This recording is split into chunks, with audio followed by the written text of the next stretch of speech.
this blood we are cursed by Mr. M.Mars.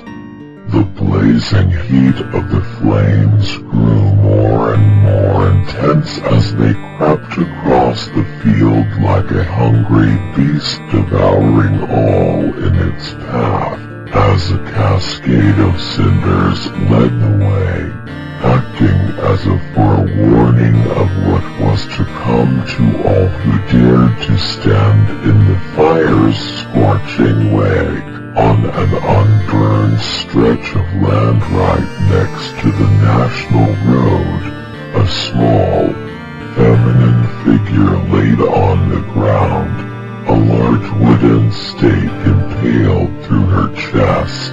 Her head and her left arm had since retained their form after being viciously disfigured by the hands of villagers who at one time used to show her kindness. As she lay motionless, her eyes remained shut and her state of being death-like. As the sparks from the nearing flame fell onto her body, her blackened eyes shot open, letting out a shrill scream of pain and anguish. Her sickly pale hands reached up to her wounded chest and wrapped around the piece of wood protruding from her body. The second she touched it, she felt a roaring pain course throughout her entire body. It was as if 1,000 daggers were stabbing her from the inside out. In the past few hours, Megumi had come to learn that immortality did not mean that she was immune to pain, and the feeling of this stake through her chest was more than enough to remind her of that. "How," she muttered, looking down at the wound in her torso. The only way she could die was either through sunlight, decapitation, or a stake through the heart, though she hadn't been fully decapitated when the tractor ran over her head. For all intents and purposes, the stake should have been enough to kill her. Unable to take the time to question how she was still alive, she instinctively reached up for the totem buried deep in her chest and made an attempt to pull it out. Another wave of pain shot through her body as she came to realize why the wound hadn't killed her. Through either luck on her part or incompetence on the part of the villagers, the stake went in too far to the right, barely missing her heart, but still managing to pierce all the way through her upper back. Tears rolled down her cheeks as the pain of trying to dislodge the stake left her nearly immobile, taking a moment to recuperate before making another attempt. She rolled her head back to see the flames that only a few hours ago were kilometers away were not less than 50 or so meters away and growing closer by the second. The pink-haired girl gasped in terror, realizing that if she didn't act now, the flames would consume her. With fear in her darkened eyes, she went for another attempt at removing the stake, knowing that she had to endure the pain if she wanted to survive. Taking hold of the stake with both her pale hands, she pulled as hard as she could. Megumi gritted her teeth and sealed her eyes shut as tears seeped through. She could feel the piece of sharpened wood beginning to dislodge from within her, allowing for part of the wound to begin healing. She found this to be more of a curse than a blessing. However, her wounds were healing as much as they possibly could, and in turn further locking the stake inside of her, making it so that she had to constantly reopen wounds again and again as she pulled it out. She wanted to just stop and cry, being unable to bear the searing pain. However, the ever-growing fire enticed her to continue. With another pull, the thickest part of the bloodied stake finally ripped out of her chest cavity and allowed for her to pull the rest of it out in a single motion. Megumi made one last shriek as the stake exited her body, allowing for the wound to completely seal shut. With a gasp of relief, she quickly rose to her feet after tossing the stake to the side and dashed away from the fire, now safe from immediate harm. The pink-haired Shiki made a mad dash towards the woods. Truthfully, she didn't know where she would go from here. She had no idea how long she had been pinned down, and she had no clue how long it would be until daybreak. She didn't even know if the villagers were still here or if they had chosen to stay in a vain attempt to fight the fire. All she did know was that she needed to run, and she needed to run as far as her legs could take her. As she dashed through the forest, she took a moment to herself to think about all that had happened that night. As far as she knew, she was the only surviving Shiki in the village. The Gearshika's home was without a doubt destroyed, and all of the known Shiki hideouts had been raided. She was all alone now. Inwardly she cursed the Sotoba village as she made her escape through the wooded mountains. As a human, she never could truly fit in with the people of this backwoods village. And as a Shiki, all those whom she could even remotely relate to had been taken away from her at the very hands of this forsaken village. It was all behind her now, though. She was by no means a romantic, and found no need to dwell on the deaths of her fellow Shiki. She was going to begin a new life. A life in the big city where all of the things that happened at Sotoba village would no longer matter. She was free. She was free to do whatever her heart so desired, and she felt a joyous warmth fill her at that thought. Just hours ago she was certain that she was going to die, but now here she was running for freedom once again. Only this time nobody was here to stop her. Her small moment of celebration was brought to an abrupt halt as a burning tree limb came crashing down in front of her, reminding her that she still had to figure out a way to escape the blazing fire, lest she wished to die in this village a second time. Not only that, but she needed to find a place to rest when dawn finally arose. The nearest town was almost 30 kilometers from Sotoba, and though she was uncertain on how long it would be till daybreak, she felt that the most she could get in between now and then was 14 if she sprinted.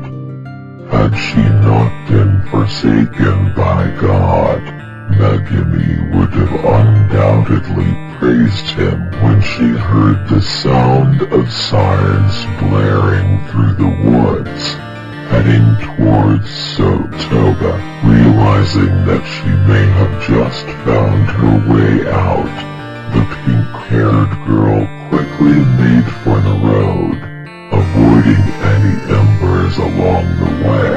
On the roadside, she found that a line of fire trucks, police cars, and ambulances had stopped in front of the entrance to the village. It seemed that they had no intention of salvaging the village, but instead stopping the fire from progressing any further. That was fine by her. They could let Sotoba burn for all she cared. Before getting too close, she took a moment to ensure that none of the villagers were still around. It horrified her to think of what they would do to ensure that they killed her if they found her still walking amongst the living. Fortunately, none of the faces of the first responders were ones she recognized, and there appeared to be no one else in sight. Taking a moment to put on her innocent facade, Megumi stepped up to the road, keeping herself hidden in the shadows until she was ready. If she could breath, she would have sucked in a deep breath out of preparation. Instead, she just opted to run her hands through her hair-long pink hair to make it look messy. "Help!" she shrieked, running towards the line of emergency vehicles. "Somebody get me out of here!" Megumi's shrill screams managed to capture the attention of the first responders quite easily. It wasn't long before a team of paramedics met up with her to ask if she was okay. The first to approach was a rather tall man who looked to be somewhere between his mid-20s to early 30s if Megumi had to guess. However, there were no real distinguishing features about him. Not that it mattered to her. He was merely her way out of here, and all she had to do was play along while he went about the normal spiel that she expected out of them, and answered accordingly. "Are you hurt?" "No." "Are there any others still in the village?" "I don't know. Maybe." "How did you get that tear on your shirt?" Megumi threw her darkened eyes down to the spot where the stake had been. In all of the intensity of running for her life, she had failed to realize that her shirt and bra had been ripped open, nearly exposing her right breast. Between that and the small hole in her back, she found it quite astonishing that her shirt was managing to stay on. "I don't know," she replied shakily. "I must have torn it while running." "Okay," the paramedic nodded, buying her story. "Hop inside and we'll take you to the hospital in Mizogi Town," he added, motioning towards one of the many large white vehicles. "Thank you so much," Shimizu replied with the most gracious tone she could muster, though it was indeed a part of her facade. She was genuinely relieved to get away from this village once and for all. As she stepped in, the paramedic followed followed behind her and shut the doors. Once she was sitting, the driver started up the ambulance and turned around before speeding down the national road heading towards Mizogi town. The Shiki rested her back against the wall and sighed in relief before rearing her head towards the back window, taking in the sight of the burning village. She found it strange that despite how much hatred she carried for the village and its people, she still felt as though a little piece of her soul was dying with it, whether she liked it or not. Sotoba had always been her home. To see it burn down to ash and cinder made her feel a strange sense of bittersweetness, though it pleased her to no end to see that terrible backwoods hellhole finally die. It also meant that the only place she had ever called home was gone now.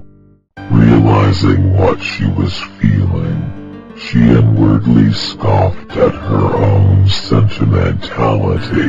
Her life in Sotoba was over. Now it was time to look forward to a new and much better life in the big city. The only problem was getting there. Megami closed her eyes for a moment and allowed herself a second to collect her thoughts. Though this ambulance would bring her to Mizogi town, she couldn't go to the hospital. All it would take is a simple pulse test for them to figure her out.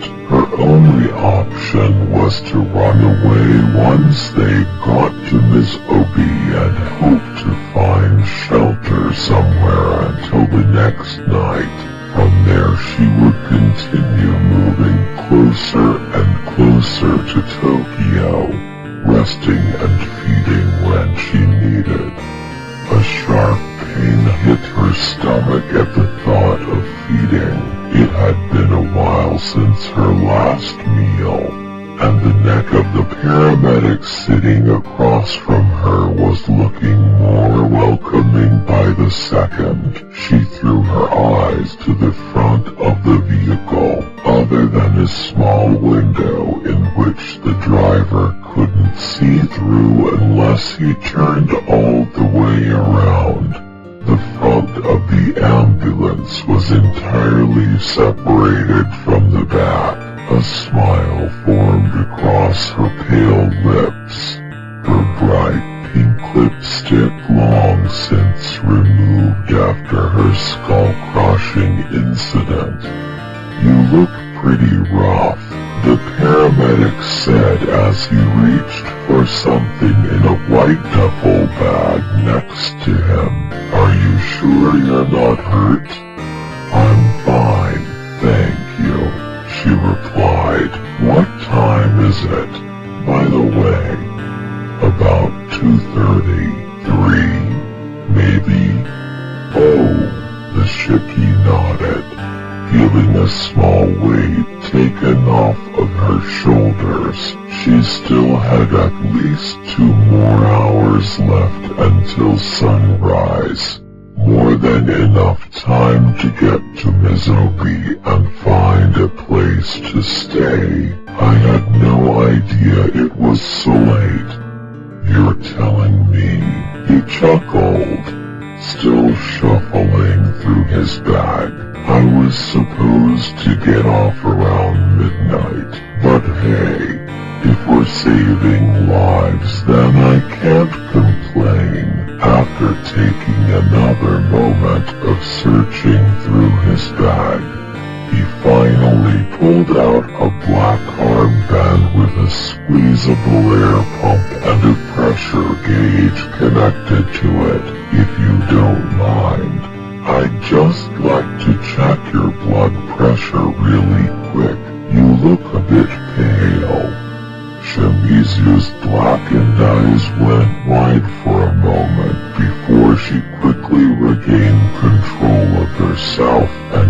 assumed her facade. "Oh, no need to do that," she smiled. "What can I say? I'm just an anemic."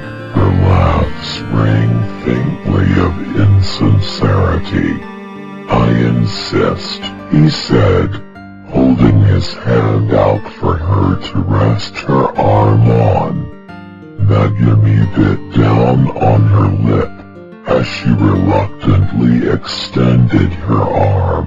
It was against her better judgment, but for the time she still had a role to play. "Just please don't make it too tight," she said with faux meekness. "Don't worry," he smiled as she laid her arm in his hand. "It'll only take a second." He stopped for a moment and looked down at her sheet-colored arm with puzzlement in his features. "You're really cold. Are you sure you're okay?" "Positive," she smiled, trying to keep her cool. The paramedic shrugged before wrapping the band around her arm and pumping it up until the band was tightly pressing down on her arm. After a few seconds of silence passed, the air expelled and the man turned his attention to the pressure gauge on the armband. "What the hell?" He looked confusedly at the gauge, which remained completely unmoving. "I think this thing must be broke," before he could get the words out of his mouth. He felt two small stings in his neck as Megumi latched her mouth onto him, digging her fangs into him. The struggles of the paramedic quickly died along with the stinging sensation as Megumi started draining blood from him. Though it was less than she would have preferred, she couldn't risk being seen by the driver. "You're going to do everything I say, understand?" the pink-haired Shiki whispered into his ear, her tongue licking the leftover blood around her lips. "Yes," his reply came out monotone, and his eyes remained void of any emotion whatsoever. "When we get to Mizobi Town, you're going to open those 2 doors and let me out the second we stop. Got it?" "Yes, ma'am. And if anyone asks, you're not going to tell them what happened." Instead of giving a vocal reply, he simply nodded, his eyes staring vacantly at the other side of the ambulance. "Good," she said in a sweet tone as she leaned back on the bench and rested her back against the wall. Though she still needed to feed, her appetite would at the very least be satisfied for the rest of the night. Now she could worry about where she would be staying at. She had been through Mizobi Town a few times, but never enough to get familiar with it. She had no idea where she would go once she got there. If worse came to worst, she could rest in a sewer if she had to, though that would be far less than ideal. However, all she could do now was wait until she got there, and hope that she'd be able to find a place before daybreak. For the rest of the ride, Megumi closed her eyes and lost herself in a trance-like state, as this was truly the first time she could think to herself in peace since awakening with a stake lodged into her chest. She wanted to consider considered herself lucky. Not only had the villagers failed to kill her, but she was left so close to the edge of town that she was able to awaken before the fires consumed her. She felt it appropriate that she be given such luck when she so desperately needed it. The entirety of her life up to this point seemed to be nothing but bad luck. Between being born in a place like Sotoba, dying well before her time, and having to endure the tremendous pain those villagers brought upon her just when she was so close to escaping, it only made sense that luck finally shone its graces upon her. She managed to frown as she recollected on what she had thought to be her final moments in that open field. Megumi could remember so vividly how her blood ran cold with fear, how her eyes had become fountains of pain and sorrow, yet they did nothing to hold back the villagers' bloodlust. Even when she tried to remind them of her days as a human and how they all used to make fun of her for her strange clothing and her burning desire to leave for the big city. When she was a human, she was nothing more than an amusing little girl. But as a Shiki, she was a monster that was to be hunted down and slaughtered. Bastards, she hissed, slamming her fist down onto the bench, feeling her nails dig into the palm of her pale hand. The villagers were right. She had killed people after becoming a Shiki. But at least she had the dignity to do it in a humane way. For all intents and purposes, death by Shiki was certainly one of the nicer ways to go. She would know during her final days as a human.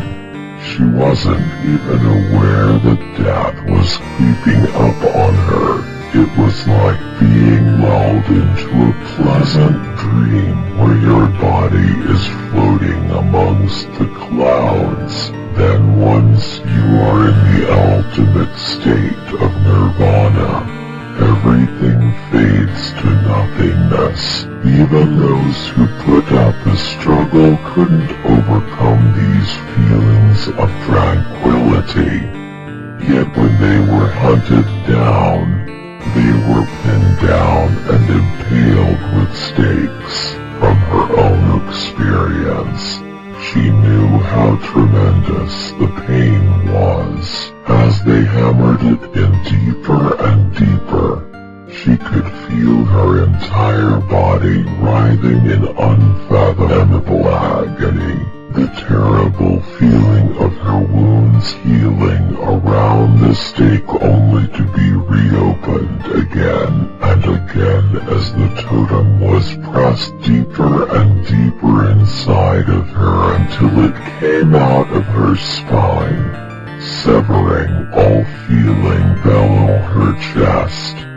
But that was nothing compared to the feeling of having her head crushed. Even though her brain had been splattered, her head was still connected to her body, and even in the awful blackness that she saw during that time, she was aware of all the awful and terrible things the villagers were doing to her. Even though the villagers hadn't sent her to hell like they intended, they certainly gave her a taste of what it was like. Miss, the paramedic spoke up, reminding the pink-haired girl that he still existed. She opened her blackened eyes and brought herself out of her trance. "What is it?" "We're arriving in Mizobi Town," he said. "I'll let you out at the next stoplight." Megumi looked out of the small square windows in the back of the ambulance to see that they had finally entered the city limits of Mizobi Town, though it was by no means the big city. Compared to Sotoba, she may as well have been in Tokyo. "Good boy," she smirked, patting the paramedic on the head like an obedient dog.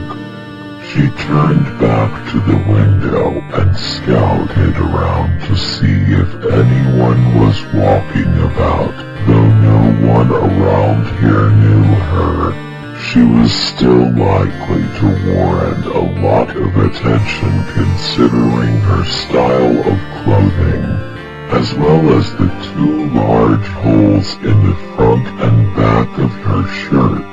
Fortunately, no one seemed to be around save for the occasional night stroller.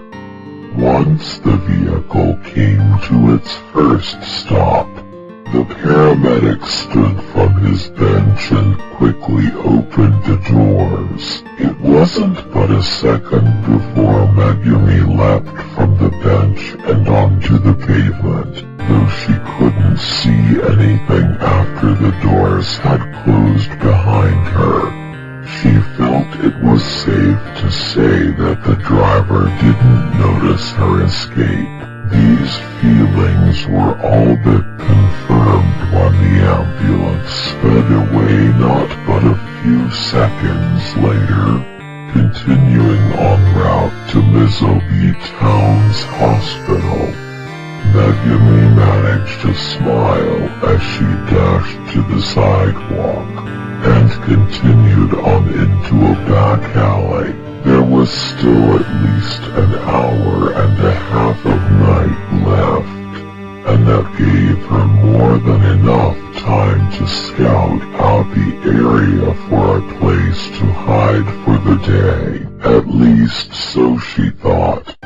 After running up and down numerous alleys and scouting out various abandoned buildings for almost an hour, she was still unable to find a safe place to rest. She was beginning to worry, though she hadn't begun to panic yet.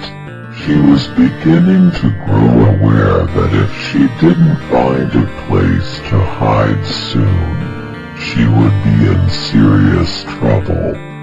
Then, just as the sky started to show hints of dark blue, she finally found her hiding spot in one of the alleyways. She was able to find a door leading into a decrepit building's basement, though the building's heavy door had long since been locked shut. She was able to force the door open, a gift of the considerable strength she had as a shiki. Finally, she murmured to herself, stepping inside of her haven for the night. The inside of the basement looked like no one had stepped inside of it for almost 10 years. Trash and debris littered the floor. Rats could be heard scattering about in the darkness, and countless insects crept along the walls and ceiling, but not a single window was in sight. Letting out a sigh of relief, Megumi trudged over to the far end of the building before slumping down in a corner. She groaned at how uncomfortable the hard concrete floor was, but it would have to suffice for now, as she adjusted herself into the most comfortable position she could manage. She let out a sigh of relief, though she still had a ways to go before she could get to Tokyo. She was now out of harm's way. She was out of Sotoba village. She was no longer being hunted, and she had a safe place to sleep. As Megami closed her eyes, she found herself feeling that familiar sensation from her final days as a human. It was as though she were sleeping amongst the clouds, and her mind had been purged of all fear and worry.